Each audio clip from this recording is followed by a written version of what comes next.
वंदे मातरम कर्मचारी साथियों, जैसे कि अब होता है राजस्थान सरकार द्वारा सभी कर्मचारियों का जो डीए है वो 53% से बढ़ा करके 55% कर दिया है और जिसके आदेश है 1 अप्रैल 2025 को जारी हो चुके हैं।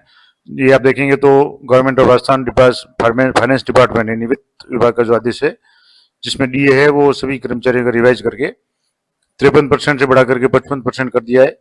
अब आपको IFMS 3.0 पे डीए किस तरीके से अपडेट करना है। कई बार तो ऑटो अपडेट हो जाता है लेकिन इस बार अभी तक ऑटो अपडेट नहीं हुआ है, तो आपको मैन्युअली भी आप अपडेट कर सकते हैं।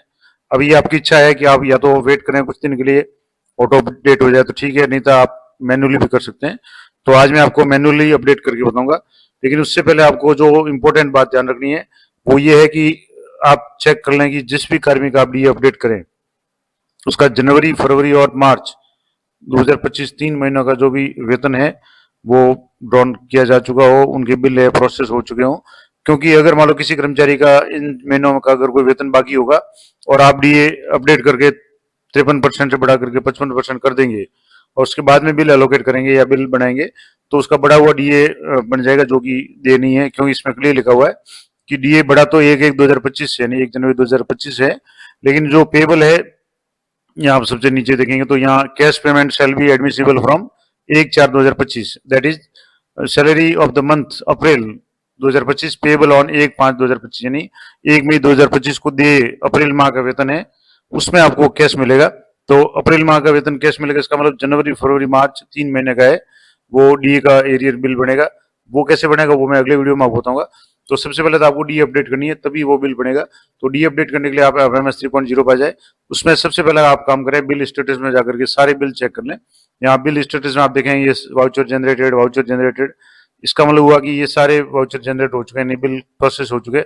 फिर भी अगर आपको डाउट है तो यहाँ रेफरेंस नंबर पे आप क्लिक करेंगे तो आपके यहाँ ऊपर लिखा हुआ वाउचर जनरेटेड और ये बिल है, ये जैसे ECS है। अब यहाँ आप देखेंगे तो यहाँ पेमेंट और यहाँ पेमेंट स्टेटस में आपकी पेड आ रहा है, यानी इनका पेमेंट है वो पेड हो चुका है। तो ये काम आप जरूर सबसे पहले कर लें कि प्रत्येक कर्मचारी का जो भी आप चेक कर लें। उसके बाद आपको सैंक्शंस में जाना है और सैलरी सैंक्शंस में जाना है। सैलरी सैंक्शन में जाने के बाद में आपको अलाउंस सैंक्शन इंडिविजुअल, इस पर आपको क्लिक करना है डी अपडेट करने के लिए। अब आपको यहाँ से एम्प्लॉय है उसको सिलेक्ट करना है, जिस भी एम्प्लॉय का आपको डी अपडेट करना है, हालांकि सभी का करना है लेकिन मैं एक कर्मचारी का अपडेट करके आपको बताऊंगा। तो यहाँ से जैसे मैक्सिमम कर ले और जिस कर्मचारी का आप डी अपडेट करना चाहते हैं उनका आपको यहाँ से सिलेक्ट करना है। तो यहाँ जो भी नाम आएगा उस नाम के आगे आपको इनिशिएट है, इस पर आपको क्लिक करना है। या इनिशिएट पे क्लिक करेंगे तो एम्प्लॉय का नाम वगैरह सारा आ जाएगा। अब यहाँ आप देखेंगे तो बेसिक यहाँ जैसे 59,500 है, तो इसका जो 53% डी है वो अभी 31,535 है, जबकि 55% के हिसाब से 32,725 होना चाहिए। अब यहाँ जैसे आप एडिट करेंगे तो एडिट में ये ऑप्शन अभी जैसे ये सही काम नहीं करेगा, तो आपको एडिट की जगह यहाँ जैसे इसको आपको यहाँ, क्योंकि ये सारा आप सेलेक्ट करके करेंगे तो ऐड हो जाएगा, ऐड करेंगे तो आप डबल डी हो जाएगा। तो आपको ऐड नहीं करके यहाँ से एक बार डिलीट कर लें डीए को, उसके बाद में अलाउंस में जाकर आप जोड़ दें। तो यहाँ से जैसे मैं इसको डिलीट कर रहा हूँ, यहाँ जैसे आप एक बार डिलीट कर देंगे और यस पे क्लिक करेंगे तो ये सक्सेसफुली डिलीट हो गया। अब आप इस कर्मचारी को सिलेक्ट कर लें, क्योंकि ये IFMS की सबसे बड़ी जो कमी है वो ये है कि बार बार आपको पूरी लिस्ट में से एम्प्लॉय को सिलेक्ट करना पड़ता है।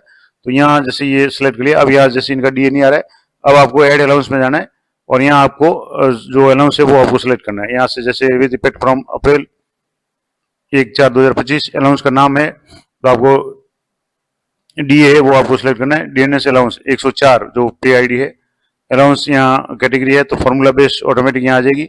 अब आपको ऑर्डर नंबर इंटर करना है, तो ऑर्डर नंबर जो भी आपके यहाँ वित्त विभाग आदेश मैंने आपको शुरुआत में बताया था वो आप नंबर इंटर कर लें और यहाँ डेट इंटर कर लें। यहाँ से जैसे जो ऑर्डर था वो 1 अप्रैल का था, यहाँ से 1 अप्रैल सेलेक्ट कर लिया और ऑर्डर नंबर है, ऑर्डर नंबर लेंथ शुड भी 5 से 20 कैरेक्टर के बीच में होनी चाहिए।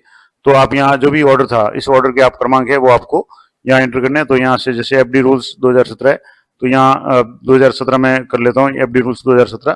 तो यहाँ जो भी आदेश है आप एक बार आप यहाँ कर लें, तो यहाँ से जैसे ये आदेश कर लिया और यहाँ से आप 2017 सेलेक्ट कर ले। अब आपको यहाँ से ये डेट सेलेक्ट करनी है और डेट सेलेक्ट करने के बाद में अभी जैसे यहाँ ये नहीं आ रहा तो यहाँ अभी जैसे यहाँ जो अंक हैं आपको यहाँ अंक एड करने हैं।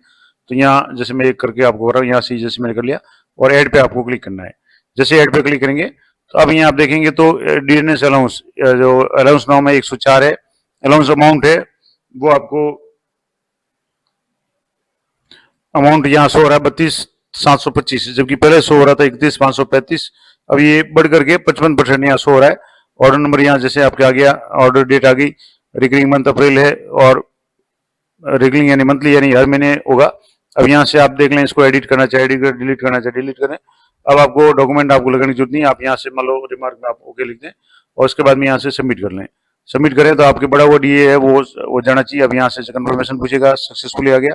अब आप वापस यहाँ क्लिक करेंगे तो वापस एम्प्लॉय को सिलेक्ट करके आपको देख लेना है कि जो डीए बढ़ा था वो वास्तव में बढ़ा हुआ है या नहीं। जैसे अभी जो 31,535 आ रहा था उसकी जगह 32,725 आना चाहिए। यहाँ से वापस मैं उन कर्मचारी को सिलेक्ट कर रहा हूँ, यहाँ से जैसे कर्मचारी को सिलेक्ट कर लिया। अब आप यहाँ देखेंगे तो इनका जो डीए है वो 59,500 बेसिक था, इसका 32,725 आ गया, जबकि जो पहले था 31,535 था। अब इसका 55% ये आ गया। तो इस तरीके से आपको प्रत्येक कर्मचारी का डीए है वो आपको इस तरीके से अपडेट करना है। और सारे डीए जब सब कर्मचारी का अपडेट हो जाए उसके बाद में आपको बिल बनाने का प्रोसेस करना है। तो वो बिल बनाने का प्रोसेस कैसे करेंगे वो मैं अगली वीडियो में बताऊंगा। तो ये था कि आपको किस तरीके से डीए अपडेट करना है। अब इसमें मैंने आपको बता दिया कि दो ऑप्शन है, या तो आप थोड़ा सा वेट करें, ऑटो अपडेट हो जाए तो अच्छी बात है, अगर नहीं होता है तो आपको प्रत्येक कर्मचारी का इस तरीके से डीए अपडेट करना है। और अपडेट करने के बाद आप डीए जो वेरियर है जनवरी फरवरी और मार्च का जो 2% का बढ़ा हुआ जो बिल है वो आप चाहे तो उस पर एक एक्सेल बना लें, शीट बना लें, टेबल बना लें, उसके बाद उससे कंपेयर करेंगे तो आपकी सुविधा रहेगी। अन्यथा आप सीधे ही ऑर्डर जो भी है विभाग आदेश है उसको अपलोड करके जो भी बीएल बिल है वो डी एरियर का बना सकते हैं। तो वो मैं अगले वीडियो में बात करूंगा। तो मिलते हैं नेक्स्ट वीडियो में, तब तक जय हिंद जय भारत।